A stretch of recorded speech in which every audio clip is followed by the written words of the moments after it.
All right, we are coming up on 8 o'clock, and we are getting ready. It's been a bit of a rush over on my end. Nothing like a pizza running late and pushing you into scheduled activities. But we are ready to go. So, settle in, get comfortable, grab a drink, and curl up with a book.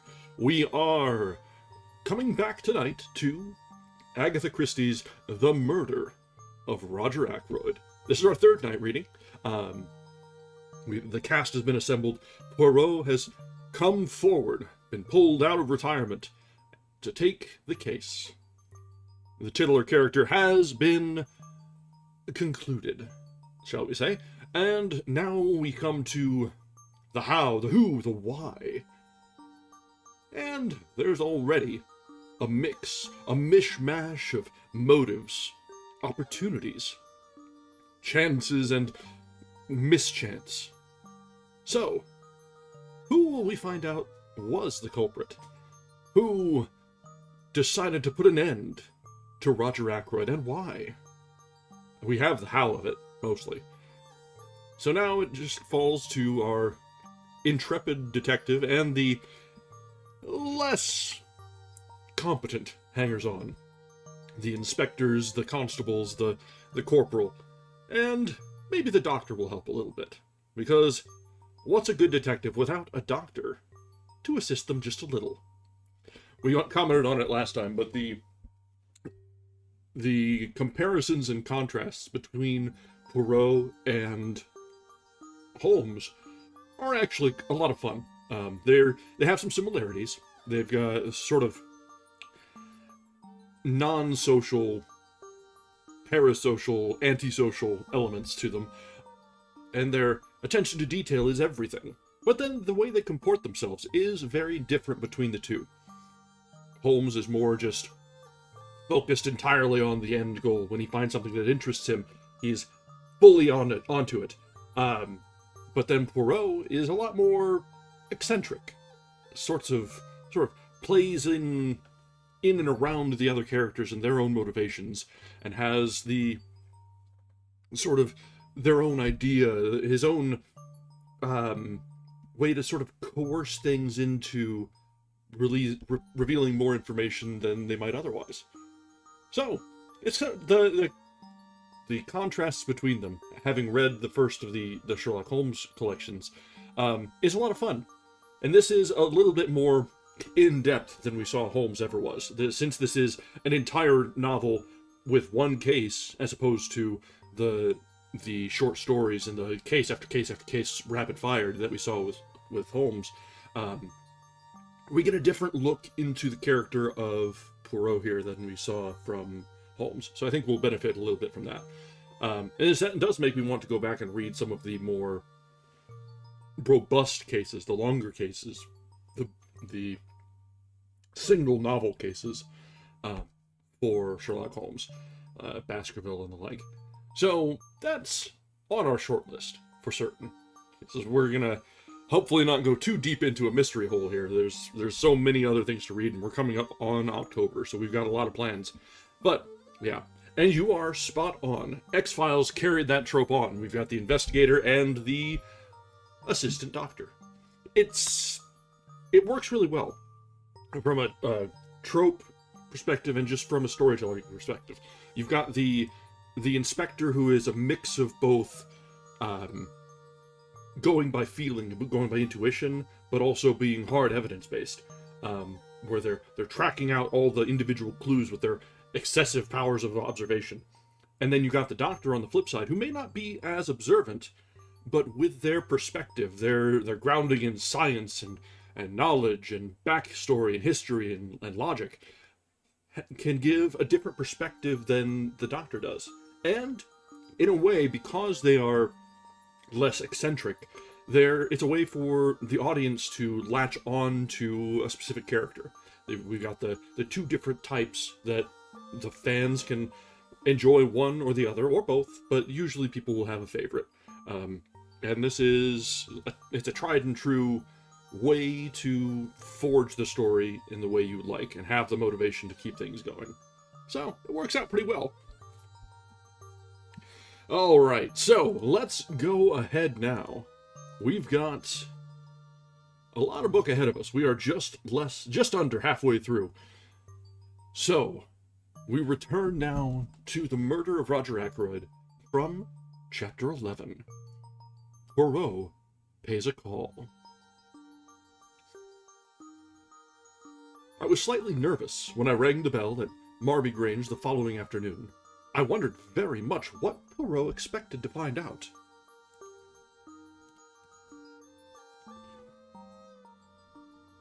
He had entrusted this job to me. Why? Was it because, as in the case of questioning Major Blunt, he wished to remain in the background? The wish, intelligible in the first case, seems to me quite meaningless here. My meditations were interrupted by the advent of a smart parlour-maid. Yes, Mrs. Folliot was at home.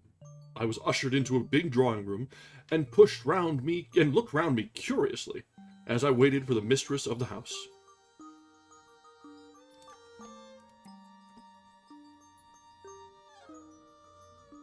A large bare room, some good bits of old china, and some beautiful etchings, shabby covers and curtains, a lady's room in every sense of the term. I turned from the inspection of a Bartolozzi on the wall as Mrs. Folliot came into the room. She was a tall woman, with untidy brown hair and a very winning smile. "Dr. Shepherd," she said hesitatingly. "That is my name," I replied. "I must apologize for calling upon you like this, but I wanted some information about a parlour-maid previously employed by you, Ursula Bourne."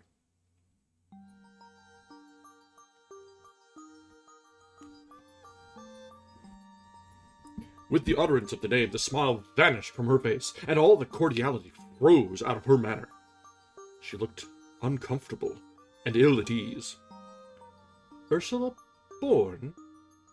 she said hesitatingly. "Yes," I said. "Perhaps you don't remember the name?" "Oh, yes, of course, I remember perfectly." "She left you just over a year ago, I understand?" "Yes. Yes, she did. That is quite right." "And you were satisfied with her whilst she was with you? How long was she with you, by the way?" "Oh, a year or two. I can't remember exactly how long. She is very capable. I'm sure you will find her quite satisfactory. I don't know why she was leaving Fernley. I hadn't the least idea of it." "Can you tell me anything about her?" I asked. "Anything about her?" "Yes, where she comes from, who her people are, that sort of thing." Mrs. Folliot's face wore more than ever its frozen look. "I don't know at all." "Who was she with before she came to you?" "I'm afraid I don't remember." There was a spark of anger now underlying her nervousness. She flung up her head in a gesture that was vaguely familiar. "Is it really necessary to ask all these questions?" "Not at all," I said, with an air of surprise and a tinge of apology in my manner. "I had no idea you would mind answering them. I am very sorry." Her anger left her, and she became confused again. "Oh, I don't mind answering them. I assure you I don't. Why shouldn't I? It just seemed a little odd. You know? That's all. A little odd." One advantage of being a medical practitioner is that you can usually tell when people are lying to you. I should have known from Mrs. Folliot's manner, if from nothing else, that she did mind answering my questions, minded intensely. She was thoroughly uncomfortable and upset, and there was plainly some mystery in the background. I judged her to be a woman quite unused to deception of any kind, and consequently rendered acutely uneasy when forced to practice it. A child could have seen through her.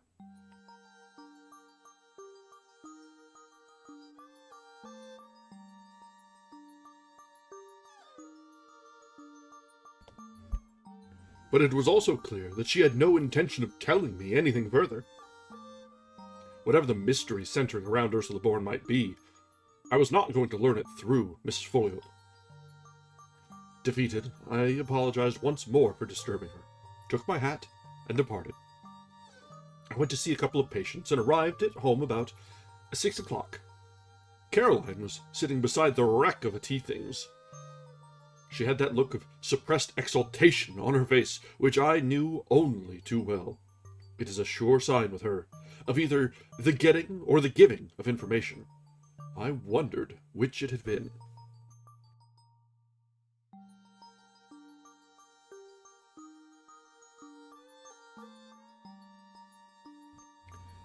"I've had a very interesting afternoon," began Caroline, as I dropped into my own particular easy chair and stretched out my feet to the inviting blaze in the fireplace. "Have you?" I asked. "Miss Gannett drop in to tea?" Miss Gannett is one of the chief of our newsmongers.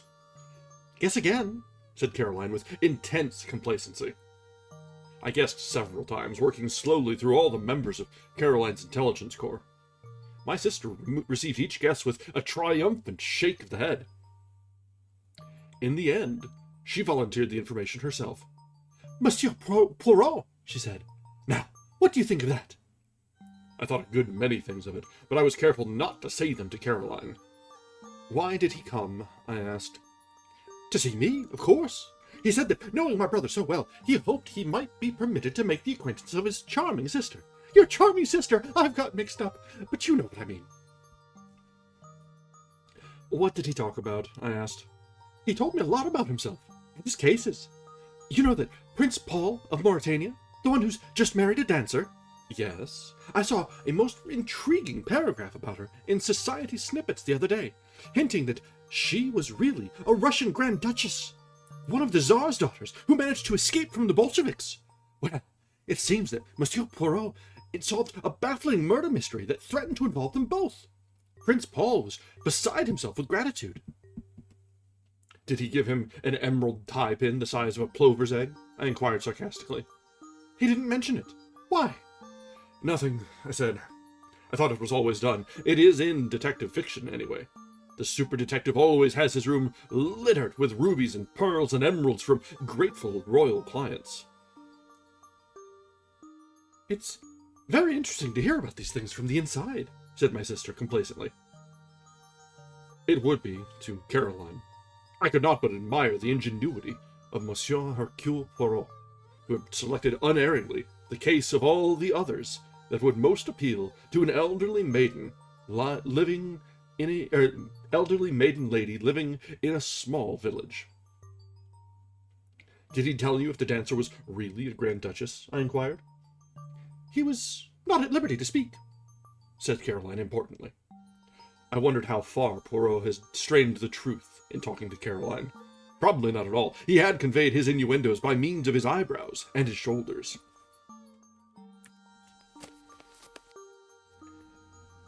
"And after all this," I remarked, "I suppose you were ready to eat out of his hand." "Don't be coarse, James. I don't know where you get these vulgar expressions from." "Probably from my only link with the outside world, my patients. Unfortunately, my practice does not lie amongst the royal princes and interesting Russian emigres."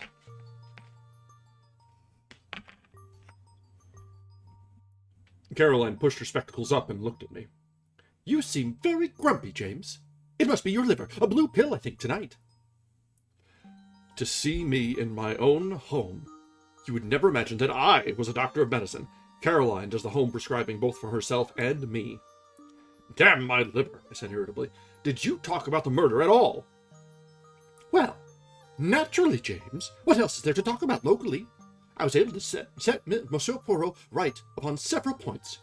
He was very grateful to me. He said I had the makings of a born detective in me, and a wonderful psychological insight into human nature." Caroline was exactly like a cat that is full to overflowing with rich cream. She was positively purring. he talked a lot about the little gray cells of the brain and of their functions. His own, he says, are of the first quality. He would say so, I remarked bitterly. Modesty is certainly not his middle name.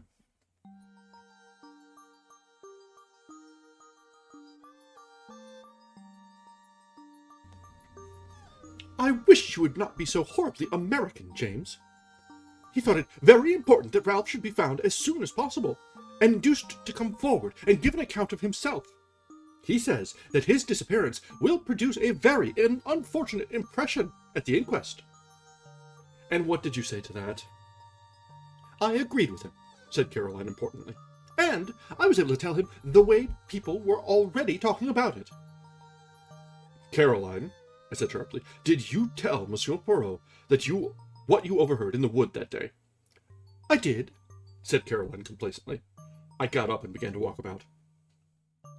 You realize what you're doing, I hope, I jerked out. You're putting a halter round Ralph Paton's neck as surely as you're sitting in that chair.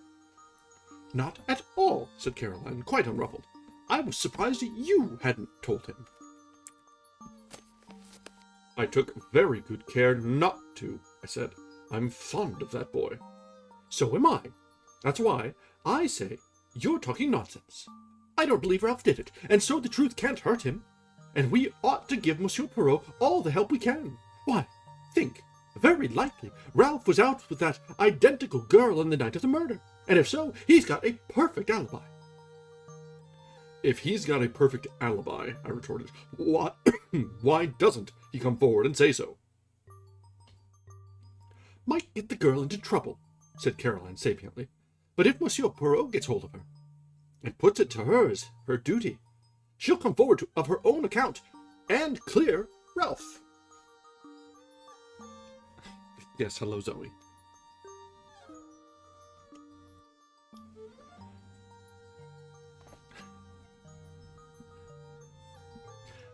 You seem to have invented a romantic fairy story of your own, I said. You read too many trashy novels, Caroline. I've always told you so. I dropped into my chair again. Did Poirot ask any more questions? I inquired. Only about the patients you had that morning. The patients? I demanded, unbelievingly. Yes, your surgery patients. How many and who they were. Do you mean to say you were able to tell him that? I demanded. Caroline is really amazing. Why not? Asked my sister triumphantly. I can see the path up to the surgery door perfectly from this window. And I've got an excellent memory, James. Much better than yours, let me tell you. I'm sure you have, I murmured mechanically. My sister went on, checking the names on her fingers. There was old Mrs. Bennet, and that boy from the farm with the bad finger. Dolly Grice to have a needle out of her finger. That American steward off the liner. Let me see, that's 4. Yes, and old George Evans with his ulcer. And lastly... She paused significantly. Well? Caroline brought out her climax triumphantly. She hissed in the most approved style, aided by the fortunate number of S's at her disposal. Miss Russell. She sat back in her chair and looked at me meaningly. And when Caroline looks at you meaningly, it is impossible to miss it. I don't know what you mean, I said quite untruthfully. Why shouldn't Miss Russell consult me about her bad knee? Bad knee, said Caroline. Fiddlesticks! No more bad knee than you and I. She was after something else. What? I asked. Caroline had to admit that she didn't know. But depend upon it. That was what he was trying to get at. Monsieur Poirot, I mean. There's something fishy about that woman, and he knows it.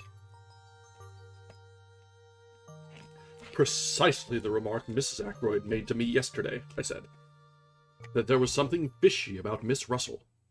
Ah, said Caroline darkly. Mrs. Ackroyd. There's another. Another what? Caroline refused to explain her remarks. She merely nodded her head several times, rolled up her knitting, and went upstairs to don the high mauve silk blouse and the gold locket, which she calls dressing for dinner. I stayed there, staring into the fire and thinking over Caroline's words. Had Poirot really come to gain information about Miss Russell? Or was it only Caroline's torturous mind that interpreted everything according to her own ideas? There had certainly been nothing in Miss Russell's manner that morning to arouse suspicion. At least, I remembered her persistent conversation on the subject of drug-taking, and from that, she had led the conversation to poisons and poisoning. But there was nothing in that. Ackroyd had not been poisoned. Still, it was odd. I heard Caroline's voice, rather acid in note, calling from the top of the stairs, "James, you will be late for dinner." I put some coal on the fire and went upstairs obediently. It is well at any price to have peace in the home. And that brings us to the end of Chapter 11. So Poirot is doing some digging where you might not expect. A little closer to home than our narrator might have hoped for. There might be something going on with any number of his patients, or maybe Poirot is just covering all his bases.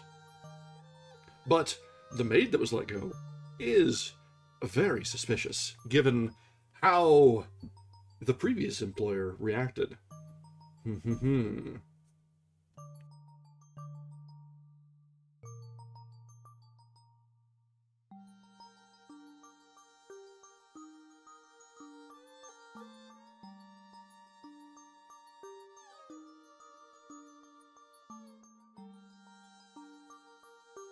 All right. Let's continue now with Chapter 12, Round the Table.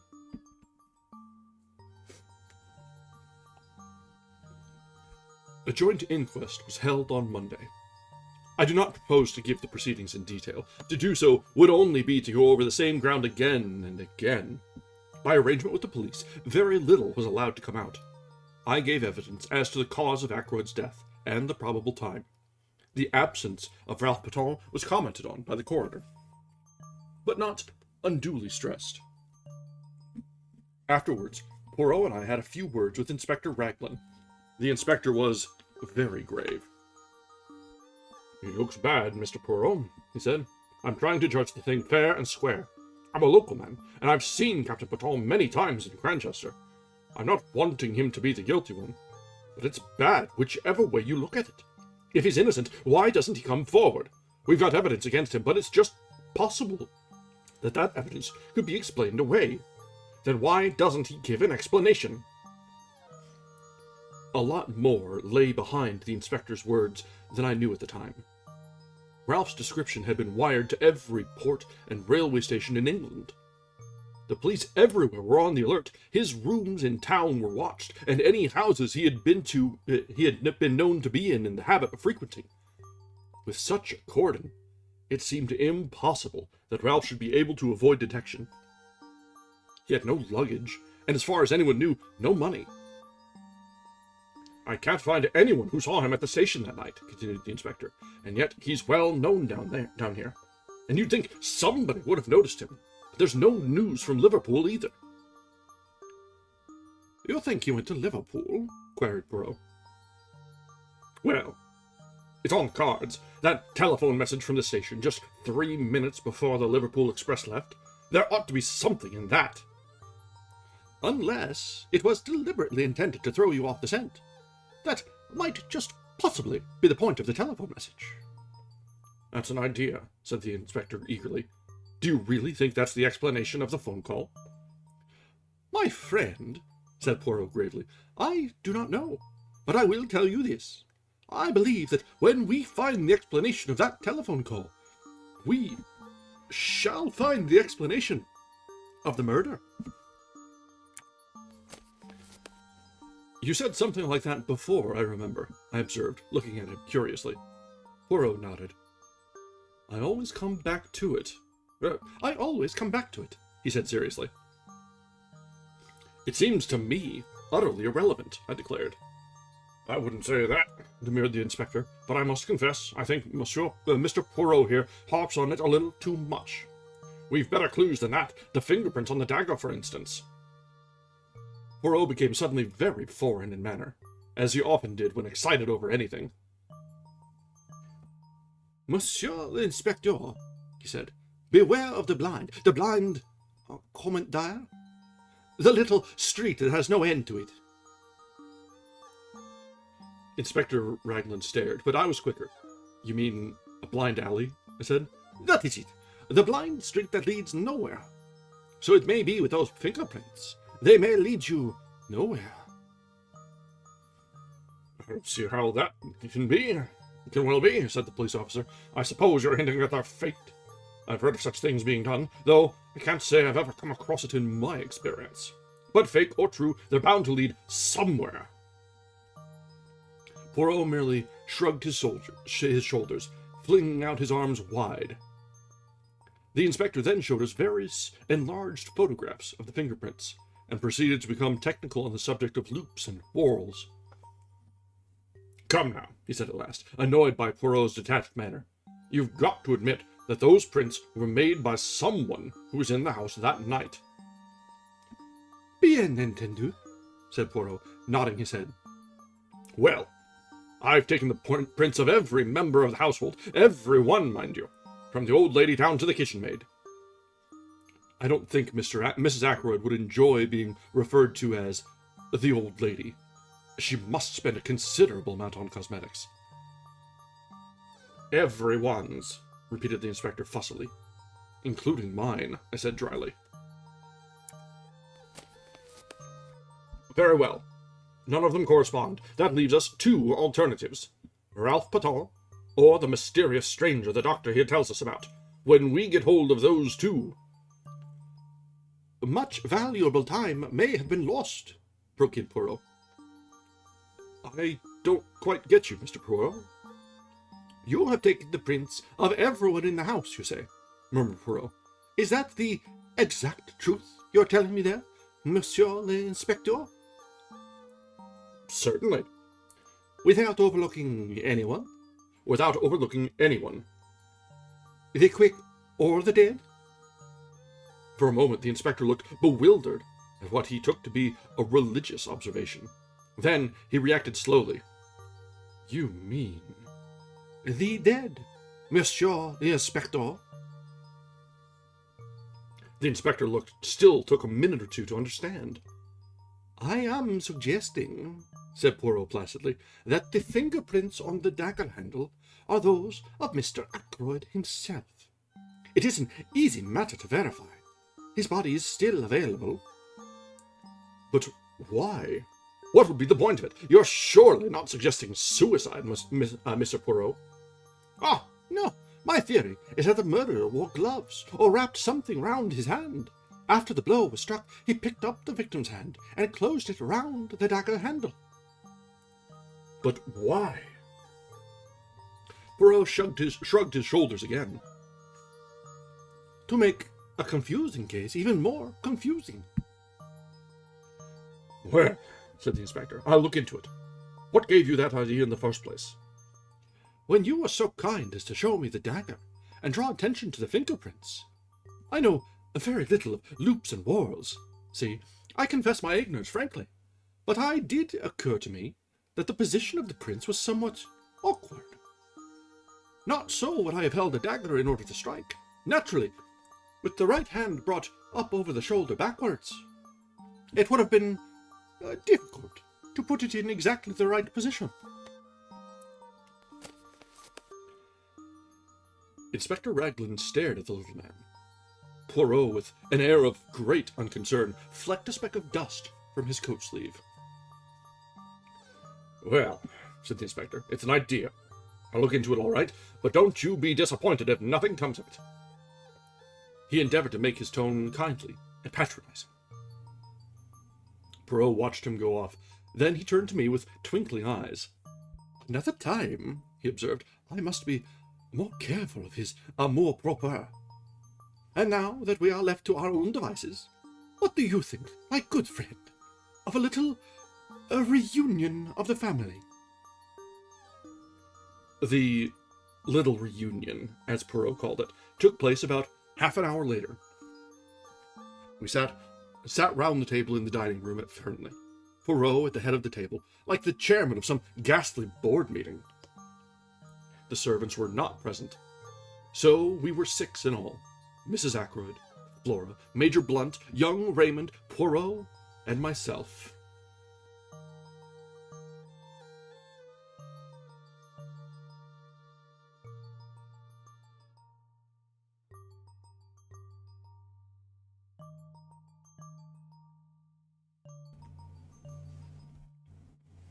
When everyone was assembled, Poirot rose and bowed. Messieurs, mesdames, I have called you together for a certain purpose. He paused. To begin with, I want to make a very special plea to Mademoiselle. To me, said Flora. Mademoiselle, you are engaged to Captain Ralph Button. If anyone is in his confidence, you are. I beg you, most earnestly, if you know of his whereabouts, to persuade him to come forward. 1 little minute. As Flora raised her hand to speak, say nothing till you have well reflected, mademoiselle. His position grows daily more dangerous. If he had come forward at once, no matter how damning the facts, he might have had a chance of explaining them away. But this silence, this flight, what can it mean? Surely only one thing, knowledge of guilt. Mademoiselle, if you really believe in his innocence, persuade him to come forward before it is too late. Flora's face had gone very white. Too late? She repeated very low. Poirot leant forward, looking at her. See now, mademoiselle, he said very gently. It is Papa Poirot who asks you this. The old Papa Poirot who has much knowledge and much experience. I would not seek to entrap you, mademoiselle. Will you not trust me? And tell me where Ralph Patton is hiding? The girl rose and stood facing him. Monsieur Poirot, she said in a clear voice, I swear to you, swear solemnly, that I have no idea where Ralph is, and that I have neither seen him nor heard from him, either on the day of the murder or since. She sat down again. Poirot gazed at her in silence for a minute or two. Then he brought his hand down on the table with a sharp rap. Bien, that is that, he said. His face hardened. Now, I appeal to these others who sit round this table, Mrs. Ackroyd, Major Blunt, Dr. Shepherd, Mr. Raymond. You are all friends and intimates of the missing man. If you know where Ralph Patton is hiding, speak out. There was a long silence. Poirot looked to each in turn. I beg of you, he said in a low voice, speak out. But still there was silence, broken at last by Mrs. Ackroyd.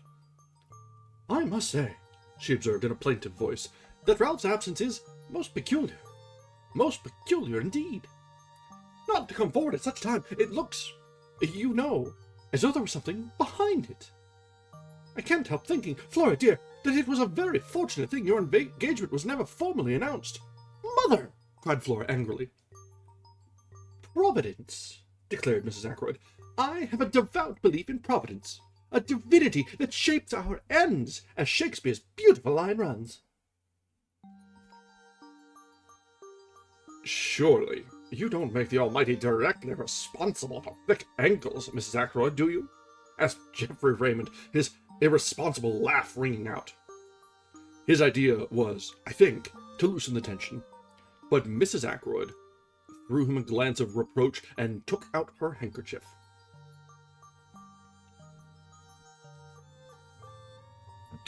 Flora has been saved a terrible amount of notoriety and unpleasantness.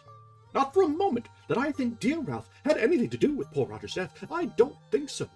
But then, I have a trusting heart. I always have had, ever since a child. I am loath to believe the worst of anyone. But, of course, one must remember that Ralph was in several air raids as a young boy. The results are apparent long after, sometimes they say. People are not responsible for their actions in the least. They lose control, you know, without being able to help it. Mother, cried Flora, you don't think Ralph did it? Mrs. Ackroyd, said Blunt. I don't know what to think, said Mrs. Ackroyd tearfully. It's all very upsetting. Oh, what would happen to the estate, I wonder, if Ralph were found guilty? Raymond pushed his chair away from the table violently. Major Blunt remained very quiet, looking thoughtfully at her. Like shell shock, you know, said Mrs. Ackroyd obstinately. And I dare say Roger kept him very short of money. With the best intentions, of course. I can see you all are against me. But I do think it is very odd that Ralph has not come forward, and I must say I am thankful Flora's engagement was never announced formally. It will be tomorrow, said Flora in a clear voice. Flora! Cried her mother, aghast. Flora had turned to the secretary. Will you send the announcement to the Morning Post and the Times, please, Mr. Raymond? If you are sure that it is wise, Miss Ackroyd, he replied gravely. She turned impulsively to Blunt. You understand? She said. What else can I do? As things are, I must stand by Ralph. Don't you see that I must? She looked very searchingly at him, and, after a long pause, he nodded abruptly. Mrs. Ackroyd burst into a shrill protests. Flora remained unmoved. Then Raymond spoke. I appreciate your motives, Miss Ackroyd, but don't you think you're being rather precipitate? Wait a day or two. Tomorrow, said Flora in a clear voice. It's no good, Mother, going on like this. Whatever else I am, I'm not disloyal to my friends. Monsieur Poirot, Mrs. Ackroyd appealed tearfully, can't you say anything at all?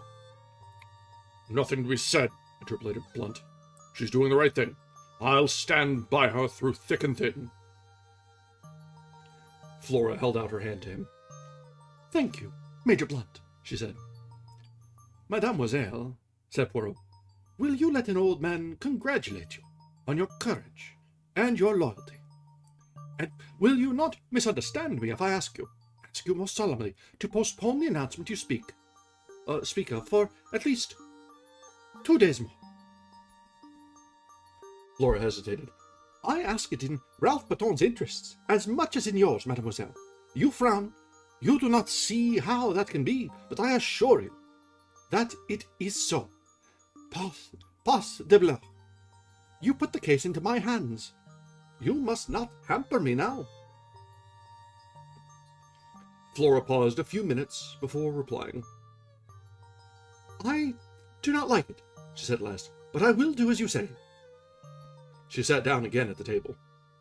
And now, messieurs et madames, said Poirot rapidly, I will continue with what I was about to say. Understand this. I mean to arrive at the truth. The truth, however ugly in itself, is always curious and beautiful to the seeker after it. I am much aged. My powers may not be what they were. Here he clearly expected a contradiction. In all probability, this is the last case I shall ever investigate. But Hercule Poirot does not end with a failure. Messieurs et mesdames, I tell you, I mean to know, and I shall know, in spite of you all. He brought out the last words provocatively, hurling them in our face, as it were. I think we all flinched back a little, excepting Geoffrey Raymond, who remained good-humored and imperturbable as usual. How do you mean, in spite of us all? He asked, with slightly raised eyebrows. But just that, monsieur. Every one of you in this room is concealing something from me. He raised his hand as a faint murmur of protest arose. Yes, I know what I am saying. It may be something unimportant, trivial, which is supposed to have no bearing on the case. But there it is. Each one of you has something to hide. Come now, am I right? His glance, challenging and accusing, swept round the table, and every pair of eyes dropped before his. Yes, Mine as well. I am answered, said Poirot, with a curious laugh. He got up from his seat. I appeal to you all. Tell me the truth. The whole truth. There was silence.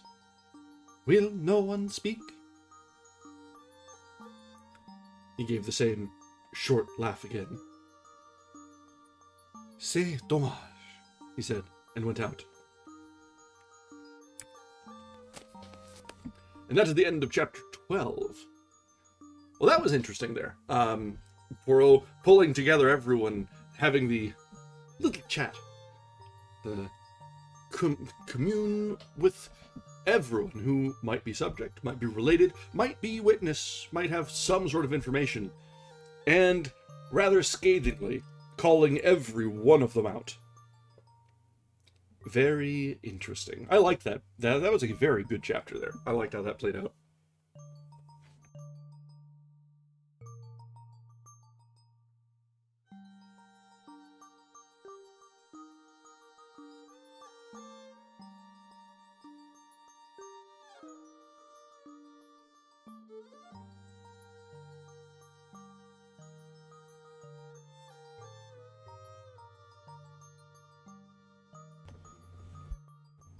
All right. Oh yeah, it's definitely him against them. Every small detail is important. Could be important.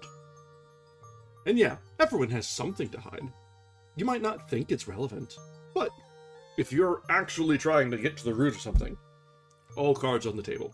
But it's understandable to have some little secrets. It's just a matter of time and place, and knowing when is the opportune moment to reveal those secrets. Alright, let's go ahead and get through another chapter, or maybe two before break. We're making good progress tonight. And so, chapter 13. The Goose Quill. I'm rather liking the chapter titles on this. They're not spoilery. They're evocative, without really bringing anything out. Just sets the tone, or tickles the imagination. That evening, at Poirot's request, I went over to his house after dinner. Caroline saw me depart with visible reluctance. I think she would have liked to accompany me. Poirot greeted me hospitably. He had placed a bottle of Irish whiskey, which I detest, on a small table, with a soda water siphon and a glass. He himself was engaged in brewing hot chocolate. It was a favorite beverage of his, I discovered later. He inquired politely after my sister, whom he declared to be a most interesting woman. I'm afraid you've been giving her a swelled head, I said dryly. What about Sunday afternoon? He laughed and twinkled. I always like to employ the expert, he remarked obscurely, but he refused to explain the remark. You got all the local gossip anyway, I remarked. True and untrue. And a great deal of valuable information, he added quietly. Such as? He shook his head. Why not have told me the truth? He countered. In a place like this, all Ralph Baton's doings were bound to be known. If your sister had not happened to pass through the wood that day, somebody else would have done so. I suppose they would, said grumpily. What about this interest of yours in my patients? Again, he twinkled. Only one of them, Doctor. Only one of them. The last, I hazarded. I find Miss Russell a study of the most interesting, he said evasively. Do you agree with my sister and Mrs. Ackroyd that there is something fishy about her? I asked. Eh? What do you say? Fishy? I explained to the best of my ability. And they say that, do they? Didn't my sister convey as much to you yesterday afternoon? C'est possible. For no reason whatever, I declared. Les faits, generalized Poirot. They are marvelous. They invent haphazard, and by miracle they are right. Not that it is that. Really, women observe subconsciously 1,000 little details, without knowing that they are doing so. Their subconscious mind adds these little things together, and they call the result intuition. Me, I am very skilled in psychology. I know these things. He swelled his chest out importantly, looking so ridiculous that I found it difficult not to burst out laughing. Then he took a small sip of his chocolate and carefully wiped his moustache. I wish you'd tell me, I burst out, what you really think of it all. He put down his cup. You wish that? I do. You have seen what I have seen. Should not our ideas be the same? I'm afraid you're laughing at me, I said stiffly. Of course, I have no experience of matters of this kind. Poirot smiled at me indulgently. You are like the little child who wants to know the way the engine works. You wish to see the affair, not as the family doctor sees it, but with the eye of a detective who knows and cares for no one, to whom they are all strangers, and all equally liable to suspicion. You put it very well, I said. So I give you then a little lecture. The first thing is to get a clear history of what happened that evening, always bearing in mind that the person who speaks may be lying. I raised my eyebrows. Rather a suspicious attitude, but necessary, I assure you. Necessary. Now, first, Dr. Shepard leaves the house at 10 minutes to 9. How do I know that? Because I told you so. But you might not be speaking the truth, or the watch you went by might be wrong. But Parker also says that you left the house at 10 minutes to 9, so we accept that statement and pass on. At 9 o'clock, you run into a man, and here we come to what we'll call the romance of the mysterious stranger, just outside the park gates. How do I know that that is so? I told you so, I began again, but Poirot interrupted me with a gesture of impatience. Ah, but it is that you are a little stupid tonight, my friend. You know that it is so, but how am I to know? Eh? Eh bien. But I am able to tell you that the mysterious stranger was not a hallucination on your part, because the maid of a Miss Gannett met him a few minutes before you did. And of her, too, he inquired the way to Fernley Park. We accept his presence, therefore, and we can be fairly sure of two things about him: that he was a stranger to the neighbourhood, and that whatever his object in going to Fernley, there was no great secrecy about it, since he twice asked the way there. Yes, I said, I see that. Now, I have made it my business to find out more about this man. He had a drink at the Three Boars, I learned, and the barmaid there says that he spoke with an American accent and mentioned having just come over from the States. Did it strike you that he had an American accent?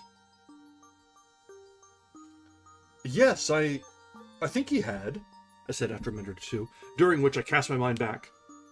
But a very slight one. Precisely.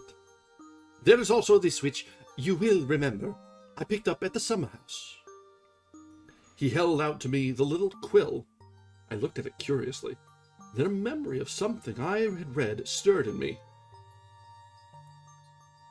Poirot, who had been watching my face, nodded. Yes. Heroin snow. Drug takers carry it like this, to sniff and stiff it up the nose. Diamorphine hydrochloride, I murmured mechanically. This method of taking the drug is very common on the other side. Another proof, if we wanted one, that the man came from Canada or the States.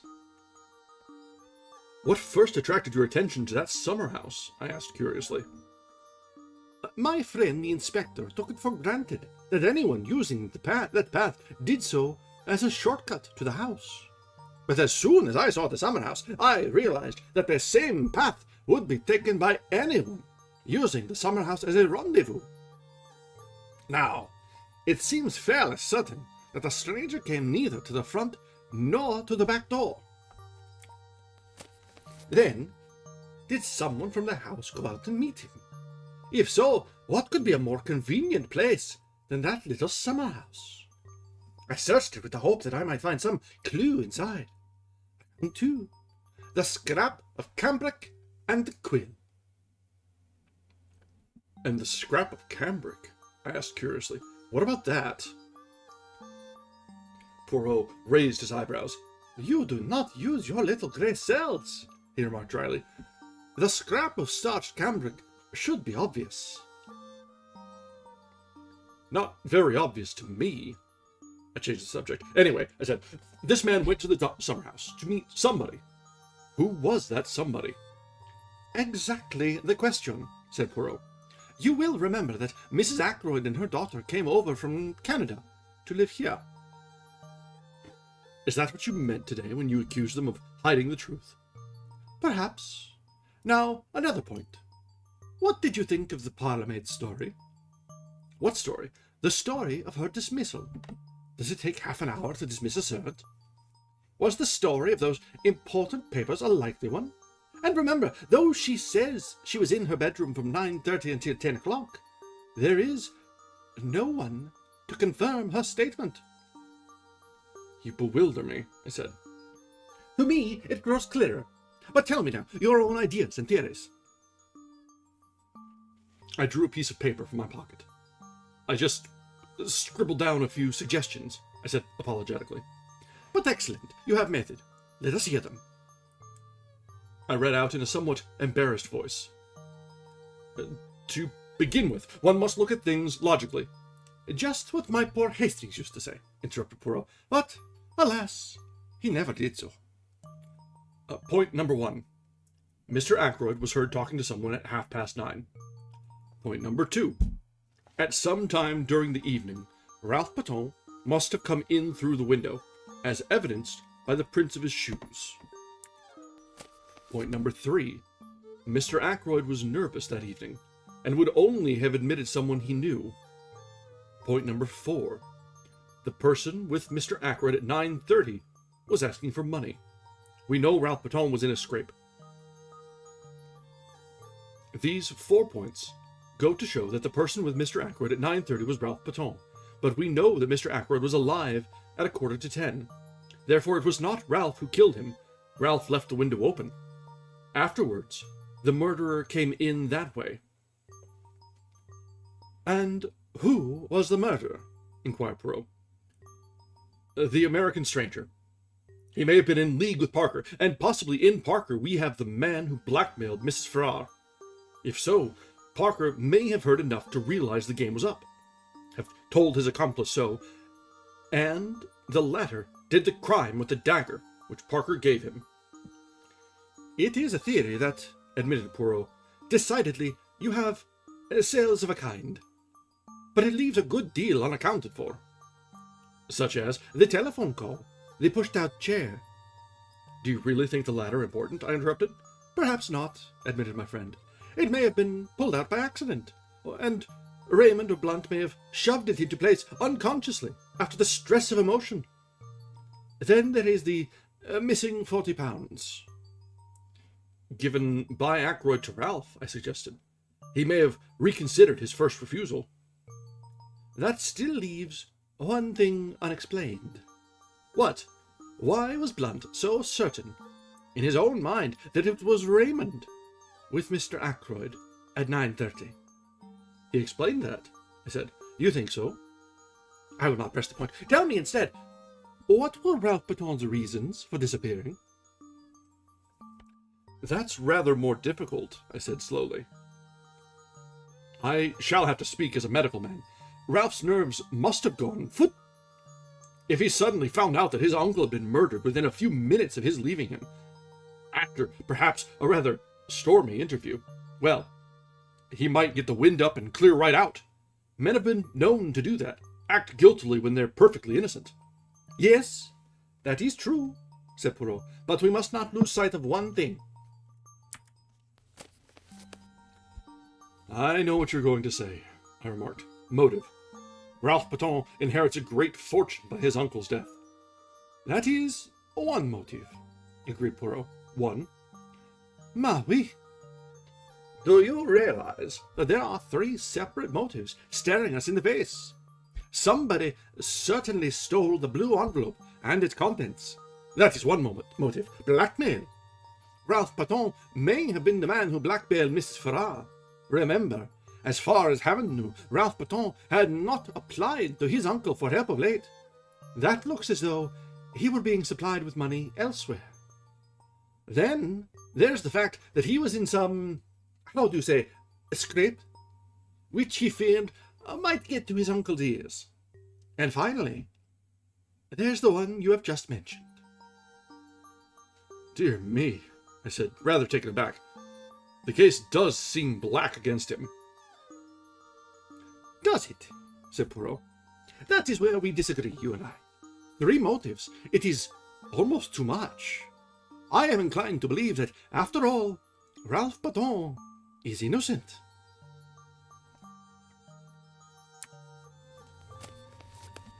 All right, that brings us to the end of chapter 13. And yeah, it is a lot of fun how Poirot just keeps dogging the Doctor.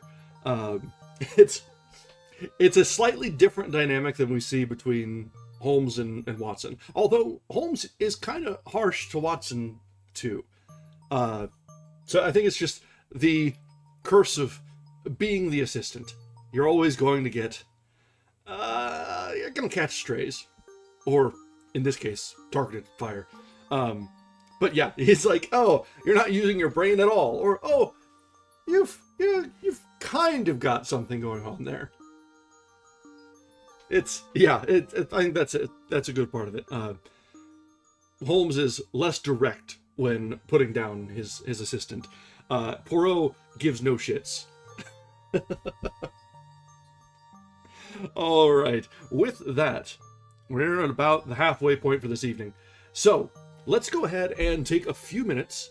I need to try and scarf down some of this pizza that was running a little late and almost caused me to be late today. And stretch the legs, check up on the cats. They've both wandered off, actually, so I need to make sure they're not getting into any trouble. So, we'll be back in just a few minutes when we will continue with chapter 14 of The Murder of Roger Ackroyd.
All right, we are back.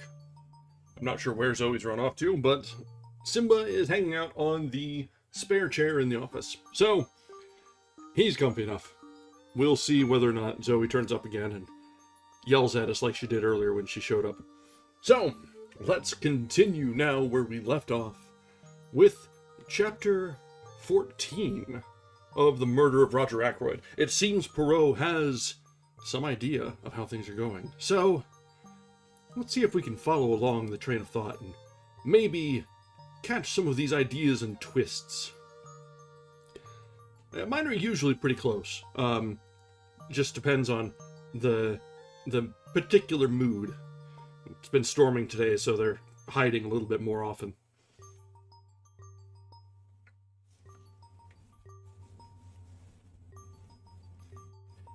All right, chapter 14. Mrs. Ackroyd. After the evening talk I have just chronicled, the affair seemed to me to enter on a different phase. The whole thing can be divided into two parts, each clear and distinct from the other. Part 1 ranges from Ackroyd's death on the Friday evening to the following Monday night. It is the straightforward narrative of what occurred, as presented to Hercule Poirot. I was at Poirot's elbow the whole time. I saw what he saw. I tried my best to read his mind. As I know now, I failed in this latter task.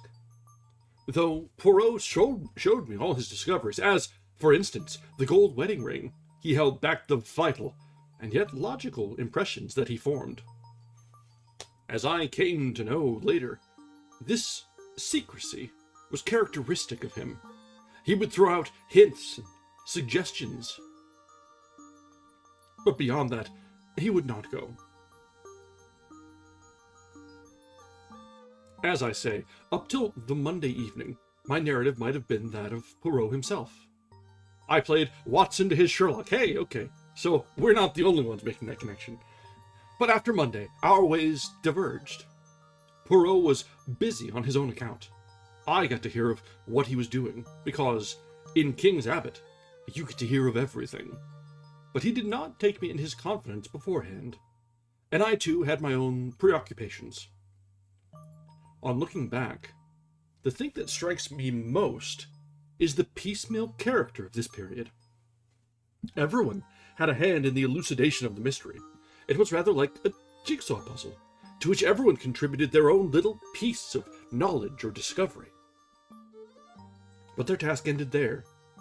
To Poirot alone belongs the renown of fitting those pieces into their correct place.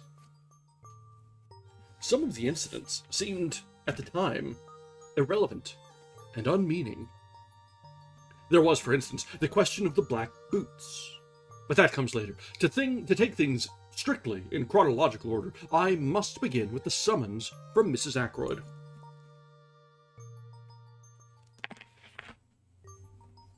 She sent for me early on Tuesday morning, and since the summons sounded an urgent one, I hastened there, expecting to find her in extremis.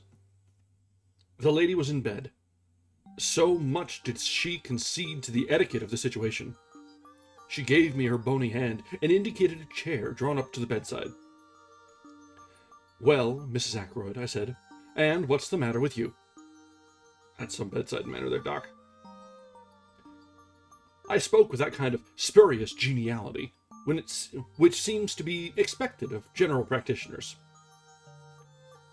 "I'm prostrated," said Mrs. Ackroyd in a faint voice. "Absolutely prostrated. It's the shock of poor Roger's death. They say these things often aren't felt at the time, you know. It's the reaction afterwards." It is a pity that a doctor is precluded by his profession from being able sometimes to say what he really thinks. I would have given anything to be able to answer bunk! Instead, I suggested a tonic. Mrs. Ackroyd accepted the tonic. One move in the game seemed now to be concluded. Not for a moment did I imagine that I had been sent for because of the shock occasioned by Ackroyd's death. But Mrs. Ackroyd is totally incapable of pursuing a straightforward course on any subject. She always approaches her object by tortuous means. I wondered very much why it was she had sent for me. And then, that scene yesterday, continued my patient. She paused as though expecting me to take up a cue. What scene? Doctor, how can you? Have you forgotten that dreadful little Frenchman or Belgian or whatever he is, bullying us all like he did? It has quite upset me, coming on top of Roger's death. I'm very sorry, Mrs. Ackroyd, I said. I don't know what he meant, shouting at us like he did. I should hope I know my duty too well to dream of concealing anything. I have given the police every assistance in my power. Mrs. Ackroyd paused, and I said, Quite so. I was beginning to have a glimmering of what all the trouble was about.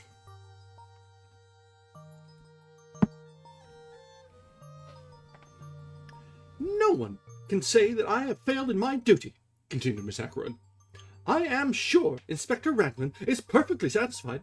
Why should this little upstart of a foreigner make a fuss? A most ridiculous-looking creature he is, too. Just like a comic Frenchman in a review. I can't think why Flora insisted on bringing him into the case. She never said a word to me about it. Just went off and did it on her own. Flora is too independent. I am a woman of the world and her mother. She should have come to me for advice first.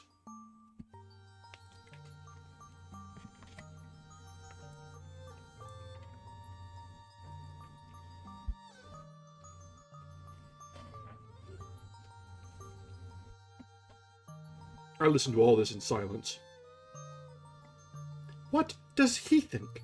That's what I want to know. Does he actually imagine I'm hiding something? He positively accused me yesterday. I shrugged my shoulders. It is surely of no consequence, Mrs. Ackroyd, I said. Since you are not concealing anything, any remarks he may have made do not apply to you. Quick aside, I really like our doctor. He's just that level of long-suffering, also sarcastic that we all strive to be. Mrs. Ackroyd went off on a tangent after her usual fashion. Servants are so tiresome, she said. They gossip and talk amongst themselves, and then it gets round, and all the time there's probably nothing in it at all. Have the servants been talking? I asked. What about? Mrs. Ackroyd cast a very shrewd glance at me. It quite threw me off my balance. I was sure you'd know, Doctor, if anyone did. You were with Monsieur Poirot all the time, weren't you? I was. Then of course you know. It was that girl, Ursula Bourne, wasn't it? Naturally, she's leaving. She would want to make all the trouble she could. Spiteful, that's what they are. They're all alike. Now, you being there, Doctor, you must know exactly what she did say. I'm most anxious that no wrong impression should get about. After all, you don't repeat every little detail to the police, do you? There are family matters sometimes. Nothing to do with the question of the murder, but if the girl was spiteful, she may have made out all sorts of things. I was shrewd enough to see that a very real anxiety lay behind these outpourings. Poirot had been justified in his premises. Of the 6 people round the table yesterday, Mrs. Ackroyd, at least, had had something to hide. It was for me to discover what that something might be. If I were you, Mrs. Ackroyd, I said brusquely, I should make a clean breast of things. She gave a little scream. Oh, Doctor! How can you be so abrupt? It seems as though, and I can explain everything so simply. Then why not do so? I suggested. Mrs. Ackroyd took out a frilled handkerchief and became tearful. I thought, Doctor, that you might put it to Monsieur Poirot. Explain it, because it's so difficult for a foreigner to see our point of view. And you don't know, nobody could know, what I've had to contend with. A martyrdom, a long martyrdom. That's what my life has been. I don't like to speak ill of the dead, but there it is. Not the smallest bill. But it had all to be gone over. Just as though Roger had a few miserly hundreds a year instead of being, as Miss Hammond told me yesterday, one of the wealthiest men in these parts. Mrs. Ackroyd paused to dab her eyes with a thrilled handkerchief. Yes, I said encouragingly. You were talking about bills. Those dreadful bills. And some I don't like to show Roger at all. There were things a man wouldn't understand. He would have said things that weren't necessary. And of course, they mounted up, you know. And they kept coming in. She looked at me appealingly, as though asking me to condole with her on this striking peculiarity. It's a habit they have, I agreed. And the tone altered, became quite abusive, I assure you, Doctor. I was becoming a nervous wreck. I couldn't sleep at nights, and a dreadful fluttering round the heart. And then I got a letter from a Scotch gentleman. As a matter of fact, there were 2 letters, but Scotch gentlemen. Mr. Bruce McPherson was one, and the others were Colin MacDonald. Quite a coincidence. Hardly that, I said dryly.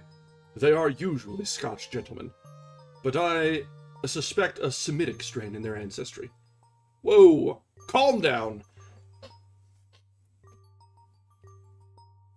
£10 to 10,000 on note of hand alone, murmured Mrs. Ackroyd reminiscently. I wrote to one of them, but it seemed there were difficulties. She paused. I gathered that we were just coming to delicate ground. I have never known anyone more difficult to bring to the point. You see, murmured Mrs. Ackroyd, it's all a question of expectations, isn't it? Testamentary expectations. And though, of course, I expected that Roger would provide for me, I didn't know. I thought that if only I could glance over a copy of his will. Not in any sense of vulgar prying, but just so that I could make my own arrangements. She glanced sideways at me. The position was now very delicate indeed. Fortunately, words ingeniously used will serve to mask the ugliness of naked facts. I could only tell this to you, dear Dr. Shepherd, said Mrs. Ackroyd rapidly. I can trust you not to misjudge me, and to represent the matter in the right light to Monsieur Perrault. It was on Friday afternoon. She came to a stop and swallowed uncertainly. Yes, I repeated encouragingly. On Friday afternoon. Well? Everyone was out, or so I thought. And I went into Roger's study. I had some real reason for going there. I mean, there was nothing underhand about it. And as I saw all the papers heaped on the desk, it just came to me, like a flash. I wonder if Roger keeps his will in one of the drawers in the desk. I'm so impulsive, always was, from a child. I do things on the spur of a moment. He'd left his keys, very careless of him, in the lock of the top drawer. I see, I said hopefully. So you searched the desk. Did you find the will? Mrs. Ackroyd gave a little scream, and I realized I had not been sufficiently diplomatic. How dreadful it sounds! But it wasn't at all like that, really. Of course it wasn't, I said hastily. You must forgive my unfortunate way of putting things. You see, men are so peculiar. In dear Roger's place, I should not have objected to revealing the provisions of my will. But men are so secretive. One is forced to adopt little subterfuges in self-defense.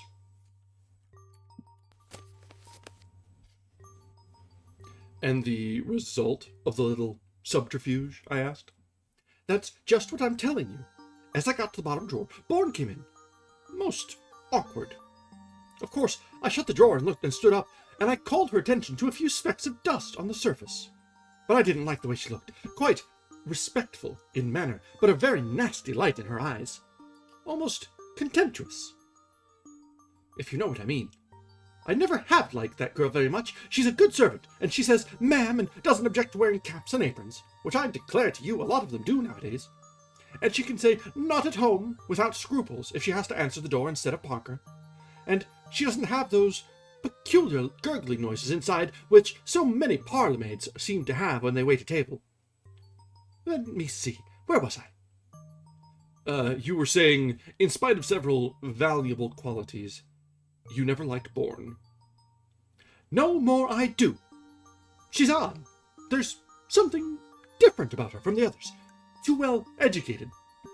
That's my opinion.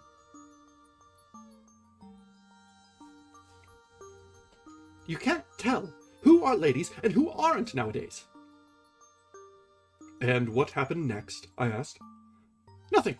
At least, Roger came in, and I thought he was out for a walk, and he said, "What's all this?" And I said, "Nothing. Just came in to fetch punch." And I took punch and went out with it. Bourne stayed behind. I heard her asking Roger if she could speak to him for a moment. I went straight up to my room to lie down. I was very upset. There was a pause. You will explain to Monsieur Poirot, won't you? You can see for yourself what a trivial matter the whole thing was. But, of course, when he was so stern about concealing things, I thought of this at once. Bourne may have made some extraordinary story out of it, but you can explain, can't you? That is all, I said. You've told me everything. Yes, said Mrs. Ackroyd. Oh, yes, she said firmly. But I had noted the momentary hesitation, and I knew that there was still something she was keeping back. It was nothing less than a flash of sheer genius that prompted me to ask the question I did. "Mrs. Ackroyd," I said, "was it you who left the silver table open?" I had my answer in the blush of guilt that even rouge and powder could not conceal. "How did you know?" she whispered. "It was you, then?" "Yes, you see, there were one or two pieces of old silver. Very interesting. I had been reading up the subject, and there was an illustration of quite a small piece, which had fetched an immense sum at Christie's. It looked to me just the same as the one in the silver table. I thought I would take it up to London with me when I went and had it valued. Then, if it really was a valuable piece, just think what a charming surprise it would have been for Roger."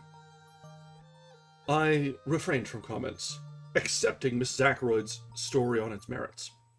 I even forbore to ask her why it was necessary to abstract what she wanted in such a surreptitious manner. "Why did you leave the lid open?" I asked. "Did you forget?" "I was startled," said Mrs. Ackroyd. "I heard footsteps coming along the terrace outside. I hastened out of the room and just up the stairs before Parker opened the front door to you." "That must have been Miss Russell," I said thoughtfully. Mrs. Ackroyd had revealed to me one fact that was extremely interesting. Whether her designs upon Ackroyd's silver had been strictly honorable, I neither knew nor cared. What did interest me was the fact that Miss Russell must have entered the drawing room by the window, and that I had not been wrong when I judged her to be out of breath with running. Where had she been? I thought of the summer house and the scrap of cambric.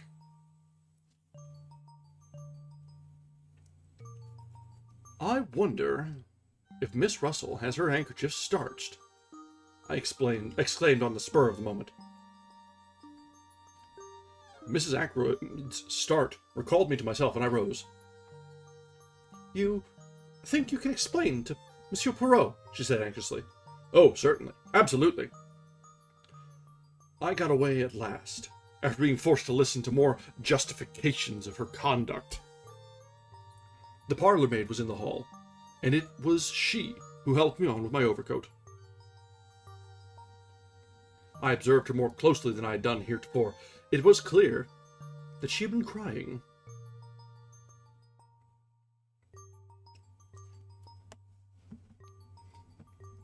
"How is it," I asked, "that you told us that Mr. Ackroyd sent for you on Friday to his study? I hear now that it was you who asked to speak to him." For a minute, the girl's eyes dropped before mine. Then she spoke. I meant to leave in any case, she said uncertainly. I said no more. She opened the front door for me, just as I was passing out. She was suddenly, in a low voice, Excuse me, sir. Is there any news of Captain Paton? I shook my head, looking at her inquiringly. He ought to come back, she said. Indeed, he ought to come back. She was looking at me with appealing eyes. Does no one know where he is? She asked. Do you? I said sharply. She shook her head. No, indeed, I know nothing. But anyone who is a friend to him would tell him this. He ought to come back. I lingered, thinking that perhaps the girl would say more. Her next question surprised me. When do they think the murder was done? Just before 10 o'clock? That is the idea, I said. Between 9:45 and the hour. Not earlier?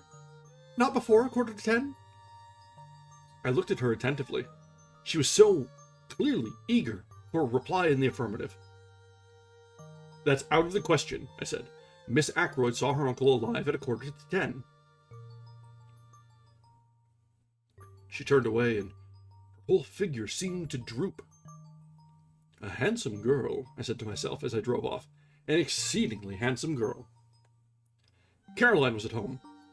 She had had a visit from Poirot and was very pleased and important about it. I am helping him with the case, she explained. I felt rather uneasy. Caroline is bad enough as it is. What will she be like with her detective instincts encouraged? Are you going round the neighborhood looking for Ralph Paton's mysterious girl? I inquired. I might do that on my own account, said Caroline. No, this is a special thing. Monsieur Poirot wants me to find out for him. What is it? I asked. He wants to know whether Ralph Paton's boots were black or brown, said Caroline with a tremendous solemnity. I stared at her. I see now that I was unbelievably stupid about these boots. I failed altogether to grasp the point. They were brown shoes, I said. I saw them. Not shoes, James, boots. Monsieur Poirot wants to know whether a pair of boots Ralph had with him at the hotel were brown or black. A lot hangs on it. Call me dense if you like. I didn't see. And how are you going to find out? I asked. Caroline said there would be no difficulty about that. Our Annie's dearest friend and Miss Gannet's maid, Clara. And Clara was walking out with the boots at the boars. The whole thing was simplicity itself. And by the aid of Miss Gannet, who cooperated loyally, at once giving Clara a leave of absence, the matter was rushed through at express speed. It was when we were sitting down to lunch that Caroline remarked, with would-be unconcern, About those boots of Ralph Paton's. Well, I said, what about them? Monsieur Poirot thought they were probably brown. He was wrong. They're black. And Caroline nodded her head several times. She evidently felt that she had scored a point over Poirot. I did not answer. I was puzzling over what the color of a pair of Ralph Paton's boots had to do with the case.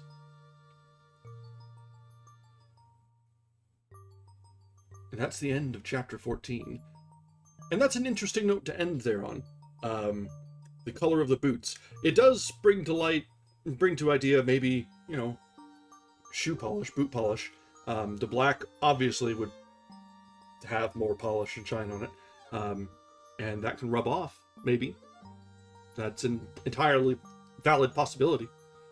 But yeah, you're right. Everyone in this book has their own flaws. And it is very human. Like, it's usually in a lot of books, in a lot of fiction in general, the characters tend to be sort of one-dimensional. They don't have flaws. They don't have human features like this. So Agatha Christie is very good at writing flawed, realistic, human characters. They're not cutouts. They're not caricatures. They've got their own flaws, their own personalities, and they each come out in different ways. It's very interesting. She's very good at this.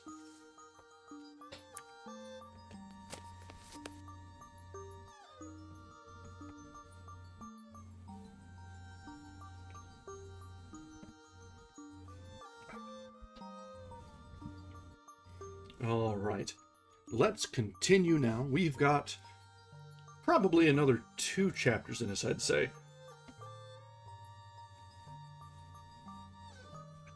We're actually just south of 60% through, so we're making... Our quota so far for this book has been about 20% a night, which is pretty reasonable, honestly.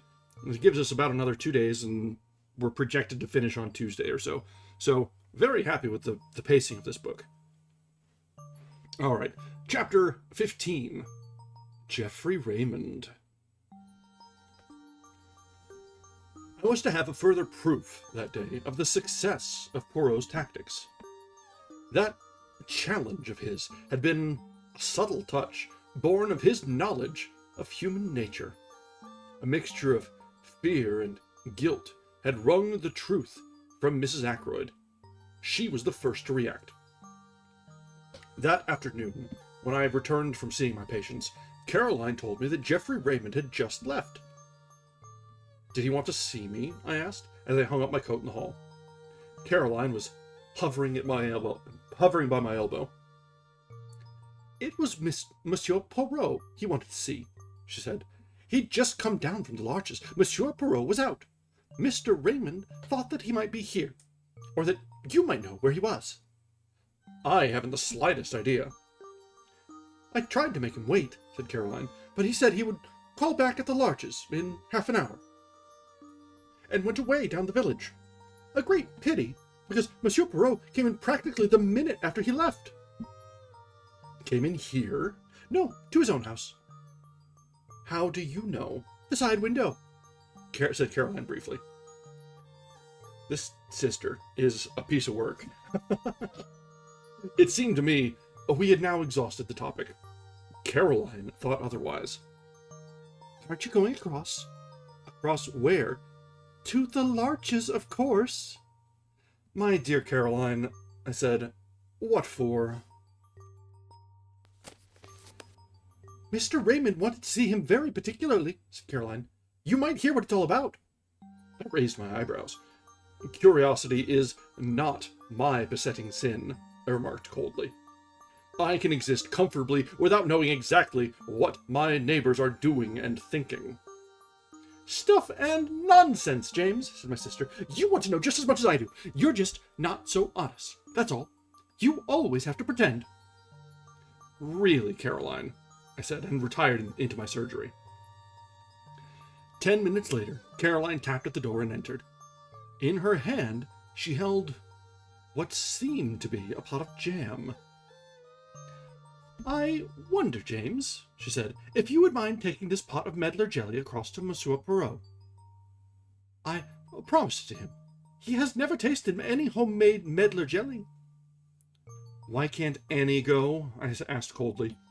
She's doing some mending. I can't spare her. Caroline and I looked at each other. Very well, I said, rising. But if I take the beastly thing, I shall just leave it at the door. You understand that? My sister raised her eyebrows. Naturally, she said. Who suggested you should do anything else?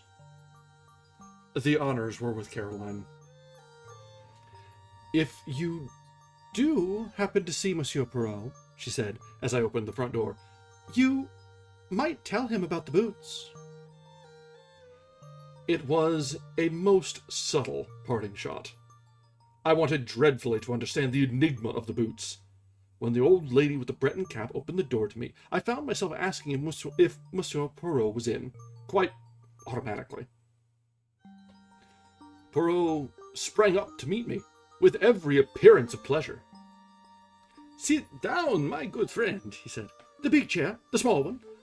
The room is not too hot, no? I thought it was stifling, but refrained from saying so. The windows were closed, and a large fire burned in the grate. "The English people, they have a mania for the fresh air," declared Poirot. "The big air. It is all very well outside where it belongs. Why admit it into the house? But let us not discuss such banalities. You have something for me, yes?"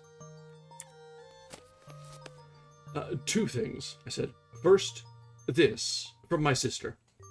I handed over the pot of medlar jelly. "How kind of Mademoiselle Caroline. She has remembered her promise. And the second thing?" "Information of a kind." And I told him of my interview with Mrs. Ackroyd. He listened with interest, but not much excitement. "It clears the ground," he said thoughtfully, "and it has a certain value as confirming the evidence of the housekeeper. She said, you remember, that she found the silver table lid open and closed it down in passing." "What about her statement that she went into the drawing room to see if the flowers were fresh?" "Ah, we never took that very seriously, did we, my friend? It was patently an excuse, trumped up in a hurry, by a woman who felt it urgent to explain her presence, which, by the way, you would probably never have thought of questioning. I considered it possible that her agitation might arise from the fact that she had been tampering with the silver table, but I think now that we must look for another cause." "Yes," I said. "Whom did she go out to meet, and why?" "You think she went out to meet someone?" "I do." Poirot nodded. "So do I," he said thoughtfully. There was a pause. "By the way," I said, "I've got a message for you from my sister." Ralph Baton's boots were black, not brown.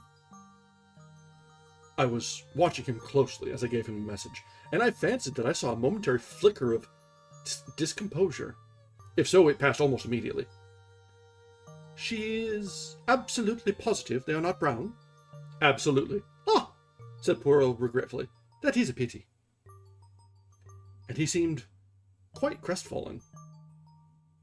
He entered into no explanations, but at once started a new subject of conversation. "The housekeeper, Miss Russell, who came to consult you on that Friday morning. Is it indiscreet to ask what passed at the interview? Apart from the medical details, I mean." "Not at all," I said.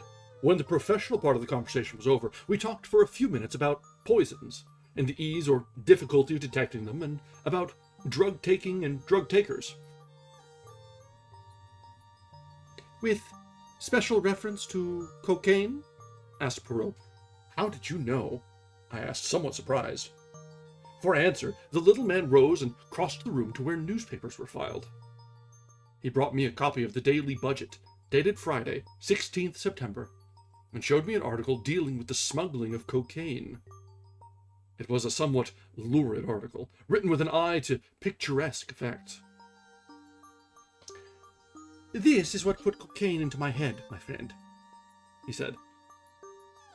I would have catechized him further, for I did not quite understand his meaning, but at that moment the door opened and Geoffrey Raymond was announced. He came in fresh and debonair as ever, and greeted us both. "How are you, Doctor? Monsieur Poirot, this is the second time I've been here this morning. I was anxious to catch you." "Perhaps I'd better be off?" I suggested rather awkwardly. "Not on my account, Doctor. No, it's just this," he went on, seating himself at a wave of invitation from Poirot. "I've got a confession to make." "In verity?" said Poirot with an air of polite interest. "Oh, it's of no consequence, really, but as a matter of fact, my conscience has been pricking me ever since yesterday afternoon. You accuse us all of keeping something back, Monsieur Poirot. I plead guilty. I've had something up my sleeve." "And what is that, Monsieur Raymond?" "As I say, it's nothing of consequence, just this. I was in debt, badly, and that legacy came in the nick of time. £500 put me on my feet again with a little to spare." He smiled at us both with that engaging frankness that made him such a likable youngster. "You know how it is. Suspicious-looking policemen don't like to admit you are hard up for money, think it will look bad for them. But I was a fool, really, because Blunt and I were in the billiard room from 9:45 onwards. So I've got a watertight alibi and nothing to fear. Still, when you thundered out that stuff about concealing things, I felt a nasty prick of conscience, and I thought I'd like to get it off my mind. He got up again and stood smiling at us. You are a very wise young man, said Poirot, nodding at him with approval. See, when I know that anyone is hiding things from me, I suspect that the thing hidden may be something very bad indeed. You have done well. I'm glad I'm cleared from suspicion, laughed Raymond. I'll be off now. So that is that, I remarked, as the door closed behind the young secretary. Yes, agreed Poirot, a mere bagatelle. But if he had not been in the billiard room, who knows? After all, many crimes have been committed for the sake of less than £500. It all depends on what sum is sufficient to break a man. A question of the relativity, is it not so? Have you reflected, my friend, that many people in that house stood to benefit by Mr. Ackroyd's death? Mrs. Ackroyd, Miss Flora, young Mr. Raymond, the housekeeper, Miss Russell. Only one, in fact, does not. Major Blunt. His tone in uttering that name was so peculiar that I looked up, puzzled. I don't quite understand you, I said. Two of the people I have accused have given me the truth. You think Major Blunt has something to conceal also? As for that, remarked Poirot nonchalantly, there is a saying, is there not, that Englishmen conceal only one thing, their love. And Major Blunt, I should say, is not good at concealments. Sometimes, I said, I wonder if we haven't rather jumped to conclusions on one point. What is that? We've assumed that the blackmailer of Mrs. Farrar is necessarily the murderer of Mr. Ackroyd. Mightn't we be mistaken? Poirot nodded energetically. Very good indeed. I wondered if that idea would come to you. Of course, it is possible, but we must remember one point. The letter disappeared. Still, that, as you say, may not necessarily mean that the murderer took it. When you first found the body, Parker may have abstracted the letter, unnoticed by you. Parker? Yes, Parker. I always come back to Parker, not as the murderer, no, he did not commit the murder. But who is more suitable than he as the mysterious scoundrel who terrorized Mrs. Farrar? He may have got his information about Mr. Farrar's death from one of the King's paddock servants. At any rate, he is more likely to come upon it than a casual guest such as Blunt, for instance.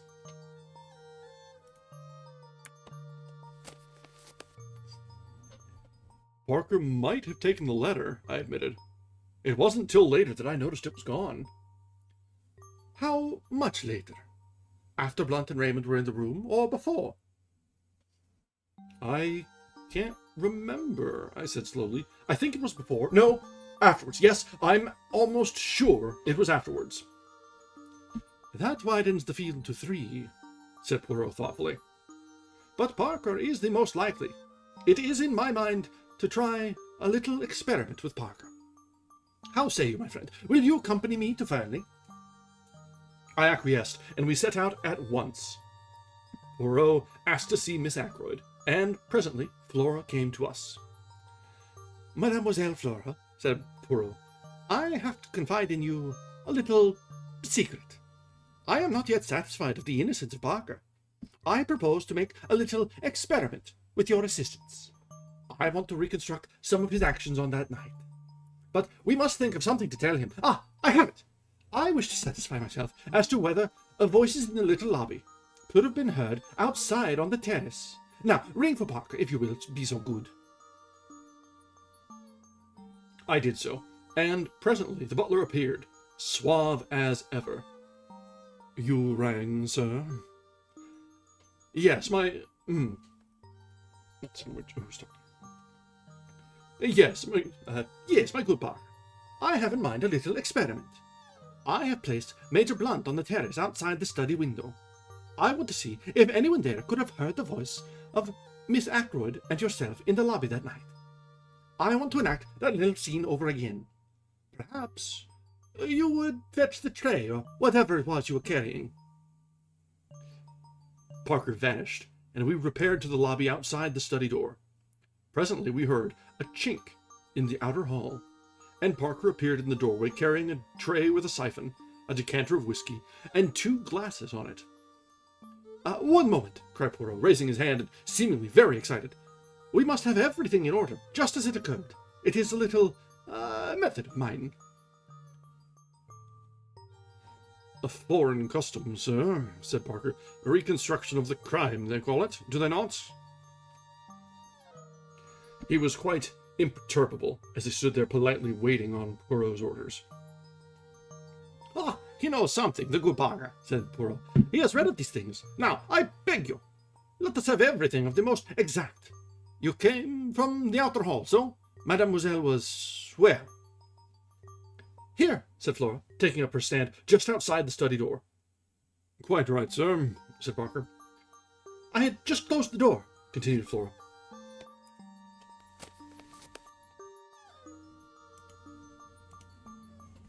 Yes, miss, agreed Parker. Your hand was still on the handle, as it is now. And then, allez, said Poirot. Play me the little comedy. Flora stood with her hand on the door handle, and Parker came stepping through the door from the hall, bearing the tray. He stopped just inside the door. Flora spoke. Oh, Parker, Mr. Ackroyd doesn't want to be disturbed again tonight. Is that right? Is that right? She added in an undertone. To the best of my recollection, Miss Flora, said Parker, but I fancy you used the word evening instead of night. Then, raising his voice in a somewhat theatrical fashion, Very good, miss. Shall I lock up as usual? Yes, please. Parker retired through the door. Flora followed him, and started to ascend the main staircase. Is that enough?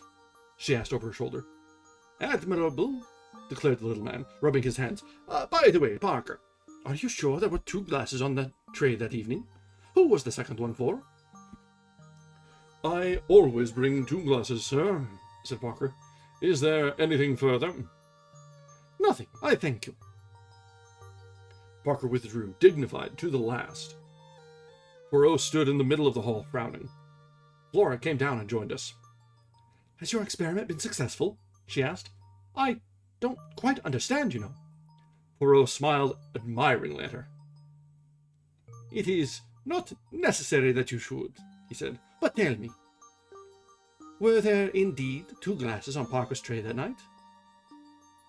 Flora wrinkled her brows a minute. I really can't remember, she said. I think there were. Is that the object of your experiment? Poirot took her hand and patted it. Put it this way, he said. I am always interested to see if people will speak the truth. And Parker did speak the truth? I rather think he did, said Poirot thoughtfully. A few minutes later saw us retracing our steps to the village.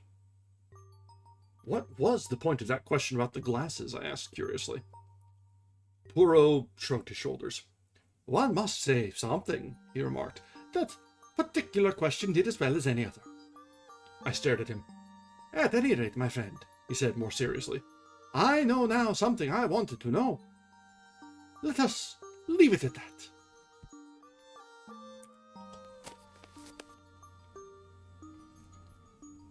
That brings us to the end of chapter 15.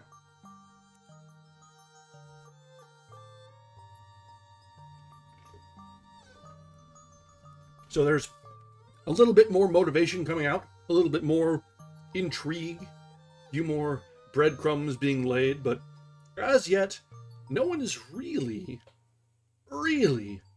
set out free and clear.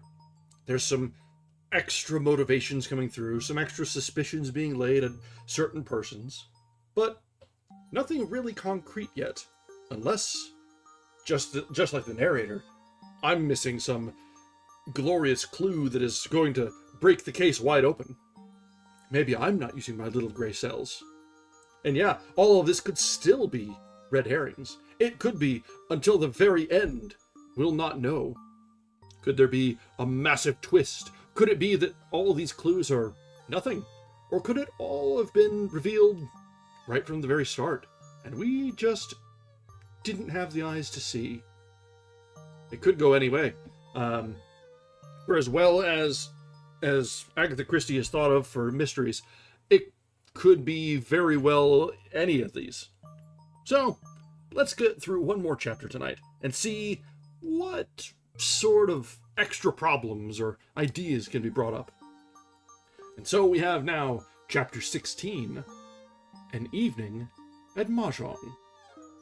Really? Mahjong? Alright. Sure.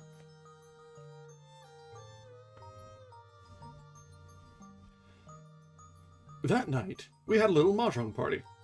This kind of simple entertainment is very popular in King's Abbot.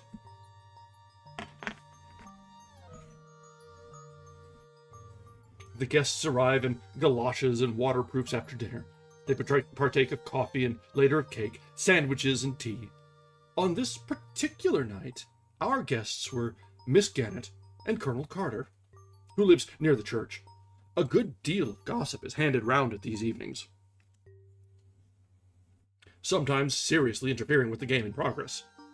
We used to play bridge, chatty bridge of the worst description. We find mahjong much more peaceful. The irritated demand as to why on earth your partner did not lead a certain card is entirely done away with.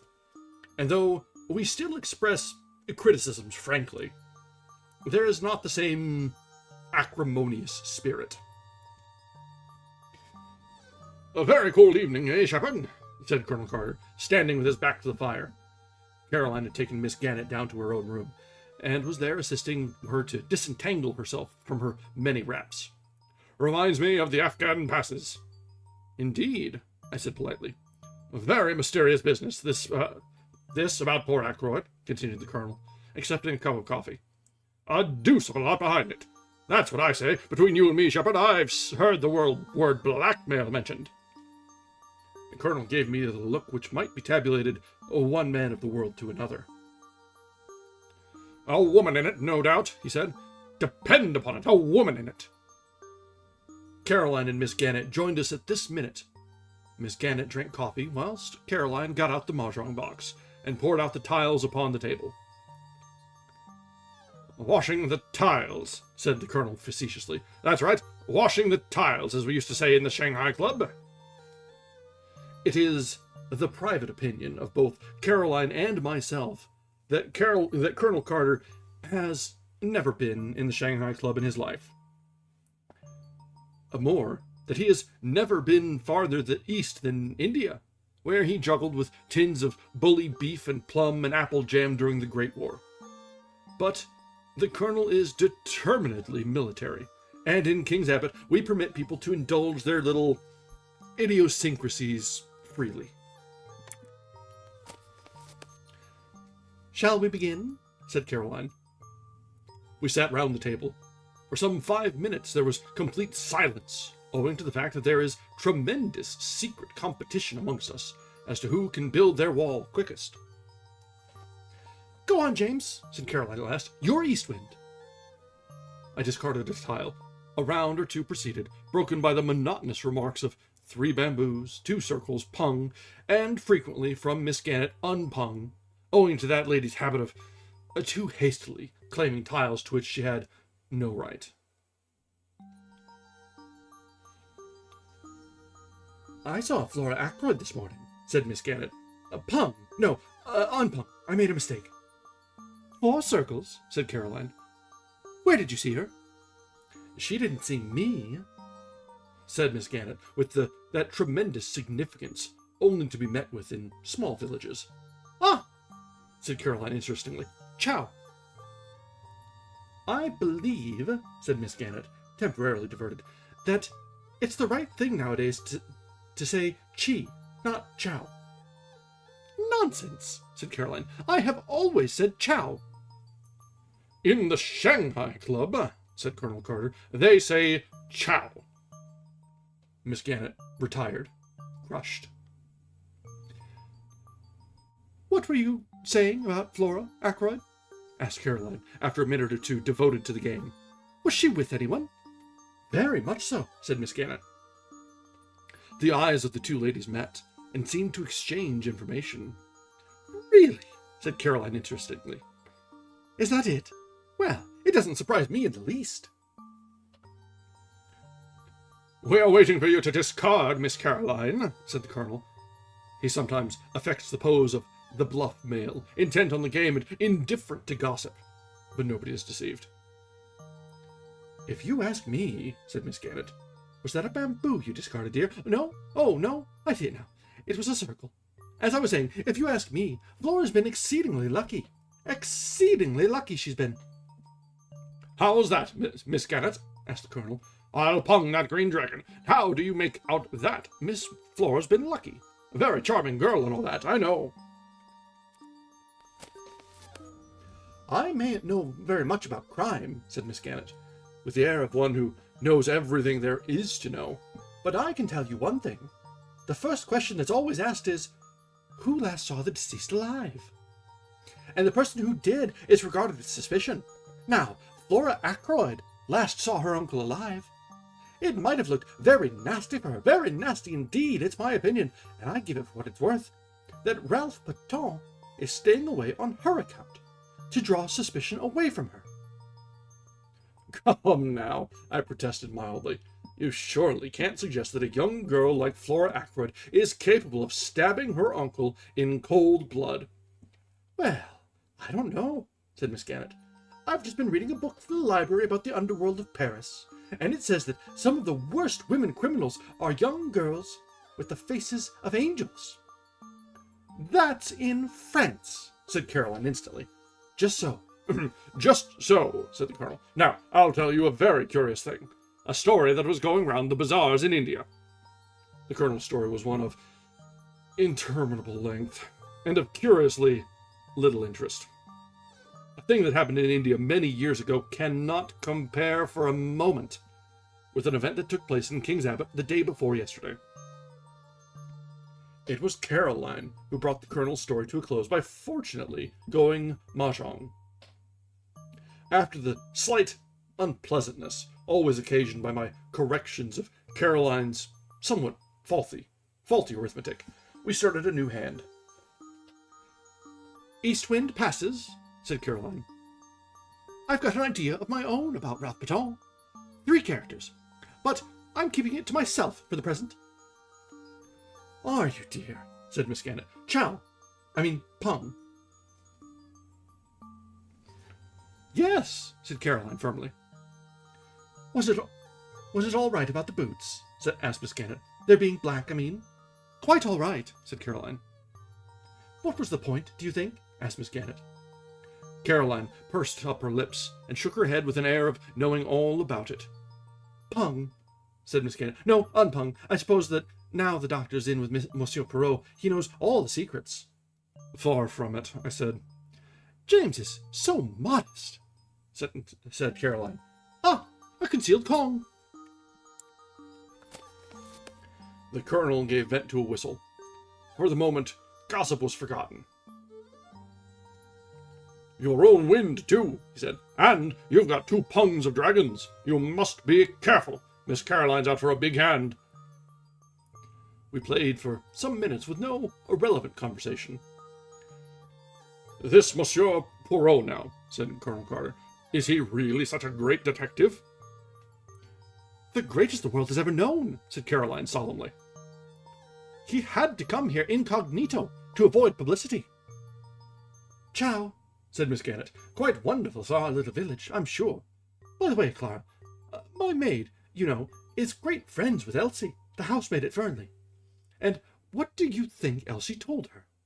That there's been a lot of money stolen, and it's her opinion, Elsie's I mean, that the parlour maid had something to do with it. She's leaving at the month, and she's crying a good deal at night.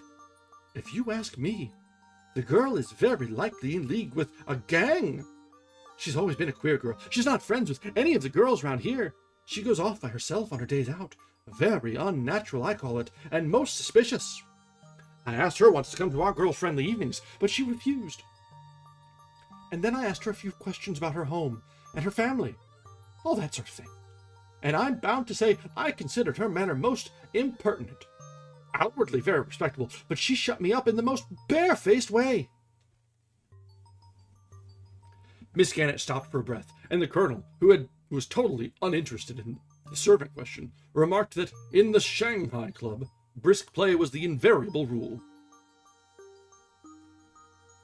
We had a round of brisk play. That Miss Russell, said Caroline, she came here pretending to consult James on Friday morning. It's my opinion she wanted to see where the poisons were kept. 5 characters. Chow, said Miss Gannett, what an extraordinary idea. I wonder if you can be right. Talking of poisons, said the colonel. What? Haven't I discarded? Oh, 8 bamboos. Mahjong, said Miss Gannett. Caroline was very much annoyed. 1 red dragon, she said regretfully, and I should have had a hand of 3 doubles. I've had 2 red dragons all the time, I mentioned. So exactly like you, James, said Caroline reproachfully. You've no conception of the spirit of the game. I myself thought I played rather cleverly. I should have had to pay Caroline an enormous amount if she had gone mahjong. Miss Gannett's mahjong was of the poorest variety possible, as Caroline did not fail to point out to her. East wind passed, and we started a new hand, in silence. What I was going to tell you just now was this, said Caroline. Yes, said Miss Gannett encouragingly. My idea about Ralph Patone, I mean. Yes, dear, said Miss Gannett, still more encouragingly. Chow. It's a sign of weakness to chow so early, said Caroline severely. You should go for a big hand. I know, said Miss Gannett. You were saying, about Ralph Patone, you know? Yes, well, I've a pretty shrewd idea where he is. We all stopped to stare at her.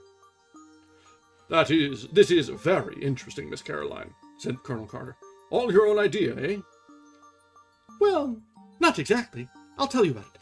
You know that big map of the county we have in the hall? We all said yes. As Monsieur Perrault was going out the other day, he stopped and looked at it. And he made some remark. I can't remember exactly what it was. Something about Cranchester being the only big town anywhere near us. Which is true, of course, but after he had gone, it came to me suddenly. What came to you?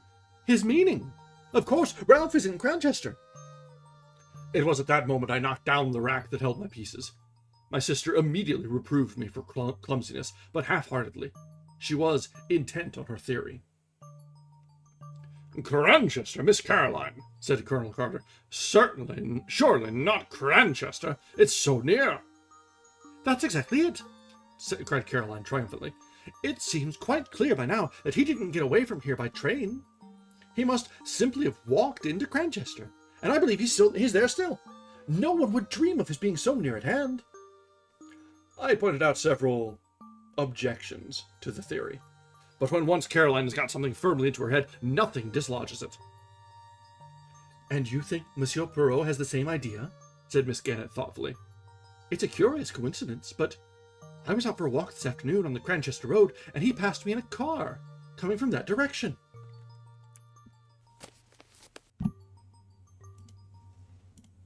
We all looked at each other. Why, dear me, said Gannett suddenly. I'm mahjong all the time, and I never noticed it. Caroline's attention was distracted from her own inventive exercises. She pointed out to Miss Gannett that a hand consisting of mixed suits and too many chows was hardly worth going mahjong on. Miss Gannett listened imperturbably and collected her counters. Yes, dear, I know what you mean, she said.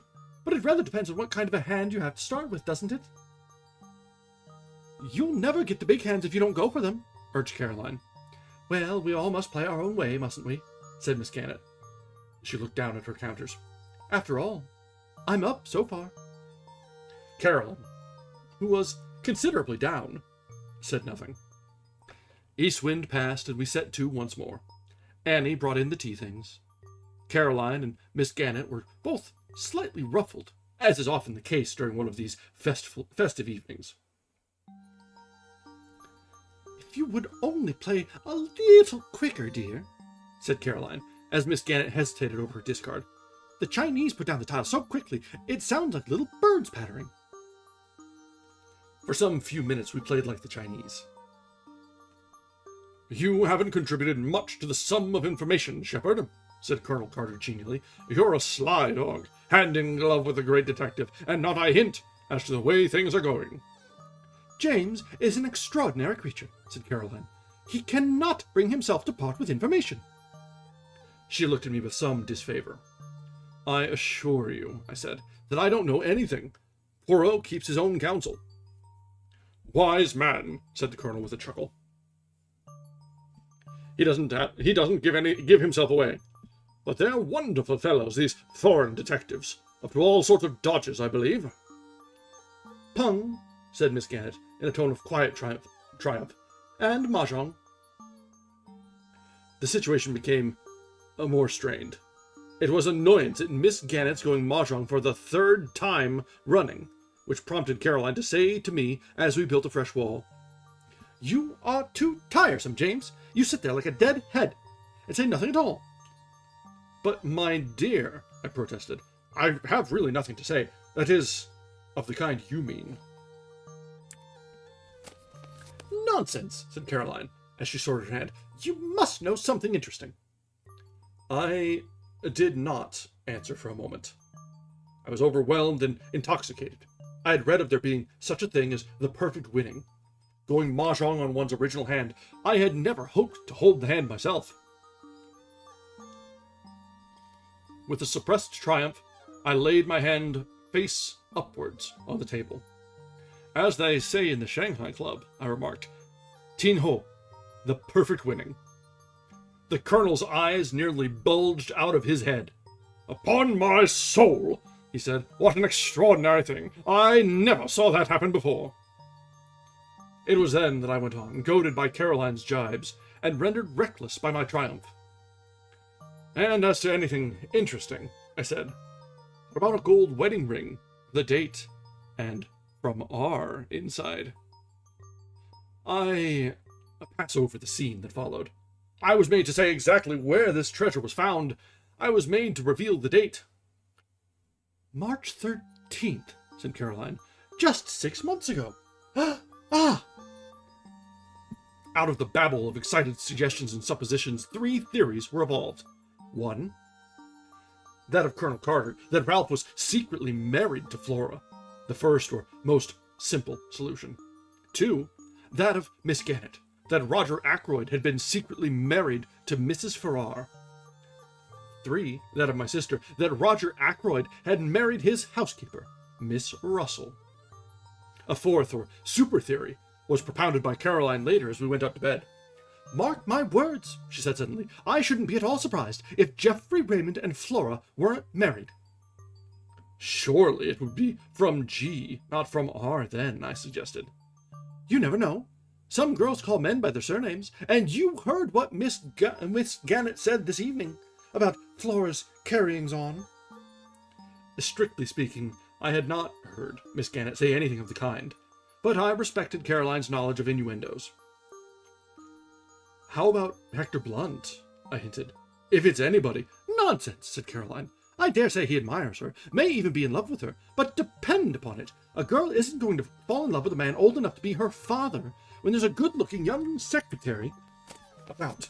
She may encourage Major Blunt just as a blind. Girls are very artful, but there's one thing I do tell you, James Shepherd.